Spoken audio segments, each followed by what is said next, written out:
सोलापूर जिल्ह्याला मुसळधार पावसानं झोडपलं। मोहोळ तालुक्यातील सीना नदी दुथडी भरून वाहू लागली। नदीकाठच्या गावांना सतर्कतेचा इशारा।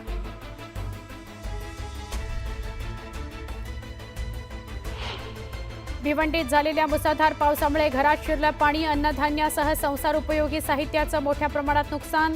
नालेसफाईचा दावा फेल।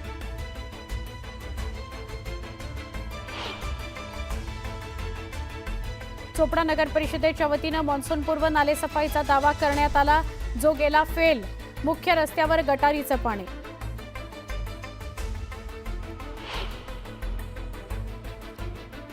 सोलापूर जिल्ह्यातील बार्शी तालुक्यातील तडवळे गावात प्राथमिक आरोग्य केंद्राच्या भिंतीला गेले तडे। कर्मचाऱ्यांसह रुग्णांमध्ये भीती।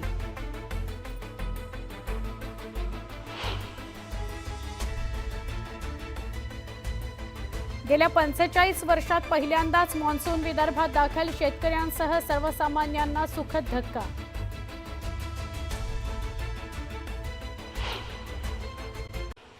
सोलापूर जिल्ह्यामध्ये गेल्या 4 ते 5 दिवस पावसानं जोरदार बॅटिंग केली। दमदार पावसानं मोहोळ तालुक्यातील सीना नदी दुथडी भरून वाहू लागली, तर जिल्हा प्रशासनाकडून नदीकाठच्या गावांना सतर्कतेचा इशारा देण्यात आला।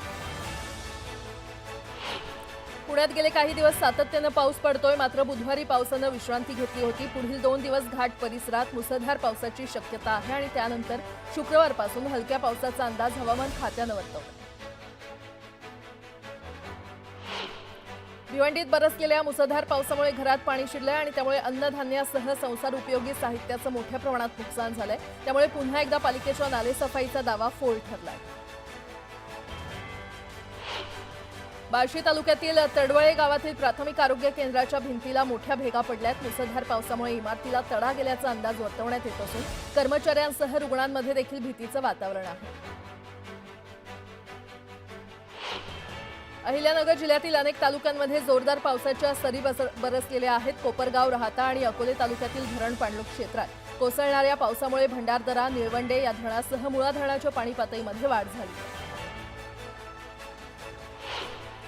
शिरूर तालुक्यातील करंदी इथे ढगफुटी सदृश पाऊस झालाय। ओढे नाले दुथडी भरून वाहत आहेत, तर या पाण्यातून दुचाकीस्वार आपला जीव धोक्यात घालून प्रवास करतायत। पाण्यातून प्रवास करू नका असं आवाहन करण्यात आले, तरीही स्थानिक आपला जीव धोक्यात घालतायत। गुहागरला पावसानं झोडपून काढलंय। वादळी वाऱ्यासह झालेल्या पावसामुळे झाडं उन्मळून पडली, त्यामुळे वाहतूक विस्कळीत झाली होती। नागपूर शहरातील विविध भागात विजांच्या कडकडाटासह वादळी वाऱ्यासह पुन्हा पाऊस झाला। अर्धा तास झालेल्या पावसामुळे जनजीवन विस्कळीत झालं। शहापूर तालुक्यात विश्रांतीनंतर पुन्हा पावसानं हजेरी लावली। पावसामुळे उन्हाळी भात शेतीला फटका बसला असून शेतीचं मोठं नुकसान झालं। वाशिमच्या मंगरुळपीर तालुक्यात वादळी वाऱ्यासह जोरदार पाऊस झाला। वादळी वाऱ्यामुळे 25 ते 30 शेतकऱ्यांच्या सोलर पंपाच्या पॅनलचं मोठं नुकसान झालं। पावसामुळे डोंबिवलीतील एमआयडीसी भागात पाणी शिरलंय। नाले तुंबल्यामुळे नाल्यांमधील पाणी रस्त्यावर आलंय, त्यामुळे रस्त्यांवर पाणीच पाणी पाहायला मिळतंय। बीडच्या आष्टी तालुक्यातील पाटसरा इथे पावसामुळे तब्बल 10 एकरावरील केशर आंब्याच्या बागेचं नुकसान झालंय। दरम्यान आपली व्यथा सांगताना मुक्ताबाई गजे या महिला शेतकऱ्याला अश्रू अनावर झाले। मुंबई नाशिक महामार्गावरील भिवंडीच्या रांजनोळी नाक्याजवळ रस्त्यावर पाणी साचलं आणि त्यामुळे वाहन चालकांना मोठी कसरत करावी लागली। अकोला जिल्ह्यामध्ये वादळी वाऱ्यासह झालेल्या पावसामुळे फळबागांचं मोठं नुकसान झालंय। वादळी वाऱ्यानं शेतातील लिंबू अक्षरशः उपटून पडले।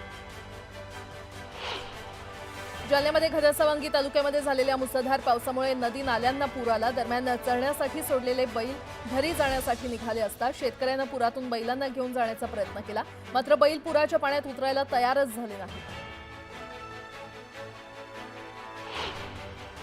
मुंबई गोवा महामार्ग पुन्हा पहिल्याच पावसात खड्ड्यात गेलेला आहे। महामार्गावर ठिकठिकाणी खड्डे पडलेत आणि त्यामुळे वाहन चालकांना मोठा त्रास सहन करावा लागतो।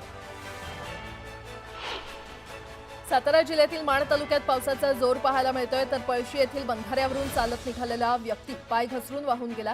पोलीस आणि स्थानिकांकडून शोध सुरू आहे। हगवणे कुटुंबियांच्या पोलीस कोठडीमध्ये वाढ झाली आहे। राजेंद्र हगवणे आणि सुशील हगवणेला 31 मे पर्यंत पोलीस कोठडी सुनावण्यात आली आहे। वैष्णवीचा नवरा शशांक हगवणे, सासू लता हगवणे आणि नणंद करिश्मा हिला 1 दिवसाची पोलीस कोठडी सुनावण्यात आली। हगवण्याच्या वकिलाकडून वैष्णवीच्या चारित्र्यावर संशय घेण्यात आला। वैष्णवी एका व्यक्तीसोबत चॅट करायची, ते घरच्यांनी पकडलं होतं, असा युक्तिवाद आरोपीच्या वकिलानं कोर्टात केला।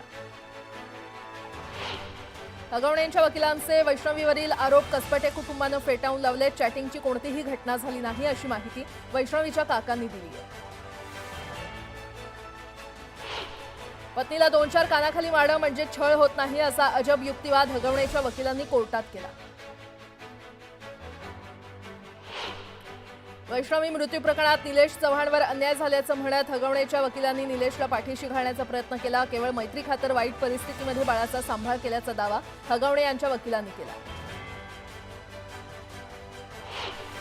हगवण्याच्या वकिलाला कांशिलात लावणाऱ्याचा सत्कार करणार अशी पोस्ट रोहिणी खडसे यांनी एक्सवर केली आहे। हगवण्याच्या वकिलाकडून वैष्णवीच्या चारित्र्यावर संशय घेण्यात आला, यावरून रोहिणी खडसे यांनी संताप व्यक्त केलाय। गेल्या 45 वर्षांमध्ये पहिल्यांदाच मान्सून विदर्भात दाखल झालाय। पावसाची चातकाप्रमाणे वाट पाहणाऱ्या बळीराजाला देखील पावसामुळे दिलासा मिळालाय। राज्यात सर्वदूर पावसानं धुमाकूळ घातलाय, त्यामुळे शेत शिवारात चिखल झाल्यानं खरीप हंगामपूर्व मशागतींचा खोळंबा झालाय। त्यामुळे यंदा खरीपाच्या पेरण्या लांबणीवर पडण्याची चिन्ह आहेत। मे महिन्यामध्ये सुरू झालेल्या पावसाचा फटका पालेभाज्यांना बसलाय। पावसाच्या पाण्यानं पालेभाज्या खराब होण्याचं प्रमाण वाढलं असून किरकोळ बाजारामध्ये भाज्यांच्या दरात 10 ते 20 रुपयांनी वाढ झाली।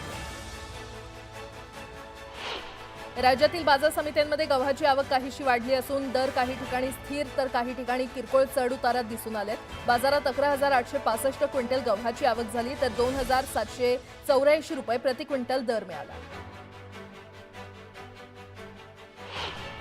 राज्यातील काही बाजार समित्यांमध्ये कांद्याच्या दरात काहीशी सुधारणा होताना दिसून येते। सोलापूर बाजारात लाल कांद्याला कमीत कमी 100 रुपये तर सरासरी 1150 रुपये आणि लासलगाव बाजारात उन्हाळ कांद्याला कमीत कमी 500 रुपये तर सरासरी 3600 रुपये दर मिळाला।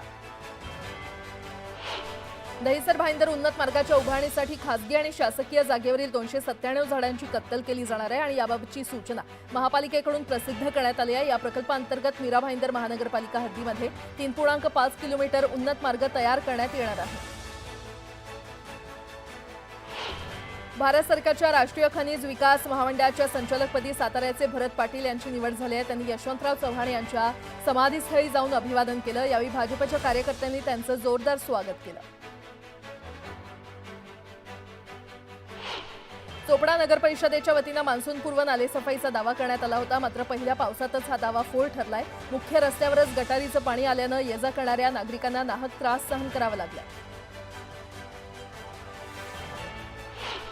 बुलढाण्यात काँग्रेसला पुन्हा एकदा खिंडार पडलाय। काँग्रेसचे माजी आमदार दिलीप सानंदा राष्ट्रवादीमध्ये प्रवेश करणार आहेत, तर 13 जून रोजी अजित पवार यांच्या उपस्थितीमध्ये हा पक्ष प्रवेश होणार आहे। भुसावळ पालिकेनं शहरातील अवैध बॅनर पोस्टरसह राजकीय पक्षांचे झेंडे हटवलेत। प्रमुख रस्त्यांवरील बॅनर पोस्टर हटवल्यामुळे रस्त्यांनी देखील मोकळा श्वास घेतलाय, तर विनापरवाना बॅनर लावल्यास पालिकेकडून दंडात्मक कारवाईचा इशारा देण्यात आला। दापोली नगरपंचायत नगराध्यक्षपदी कृपा घाग यांची वर्णी लागलेली आहे आणि त्यामुळे शिवसेना उद्धव ठाकरे गटाला मोठा धक्का बसलाय, कारण कोकणातील एकमेव नगरपंचायत उद्धव ठाकरे शिवसेनेकडे होती। शिंदे शिवसेनेनं ताब्यात घेतल्यानं उद्धव ठाकरे शिवसेनेची पाठी कोरी झाली आहे।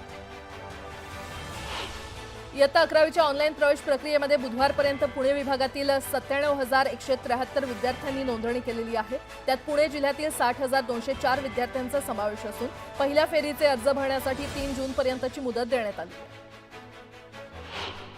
देशात पुन्हा एकदा कोरोना व्हायरसच्या रुग्णसंख्येमध्ये वाढ होताना दिसते। देशभरात सध्या 1200 सक्रिय रुग्ण आहेत आणि सक्रिय प्रकरणांच्या बाबतीत महाराष्ट्र दुसऱ्या क्रमांकावर आहे। इथे 325 रुग्ण आहेत आणि यापैकी 146 रुग्ण एकट्या मुंबईमध्ये आहेत।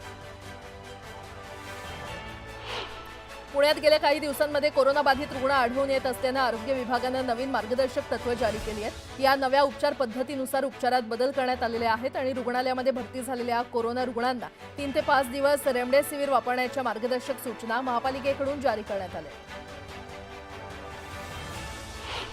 व्यवस्थापन पदवी अभ्यासक्रमाच्या प्रवेश परीक्षेचा निकाल बुधवारी संध्याकाळी राज्य सामायिक प्रवेश परीक्षा कक्षातर्फे जाहीर करण्यात आला। या परीक्षेमध्ये 7 विद्यार्थ्यांनी 100% मिळवलेले आहेत। ठाणे जिल्ह्यातील मीरा भाईंदर येथील इस्टेट इन्व्हेस्टमेंट प्रायव्हेट लिमिटेड कंपनीकडे असलेल्या सुमारे 8,994.68 एकर सरकारी जमिनीचं वर्ग 2 मध्ये रूपांतर करण्याचा निर्णय महसूल खात्यानं घेतलाय. महसूल मंत्री चंद्रशेखर बावनकुळे यांनी याविषयीचे निर्देश दिले.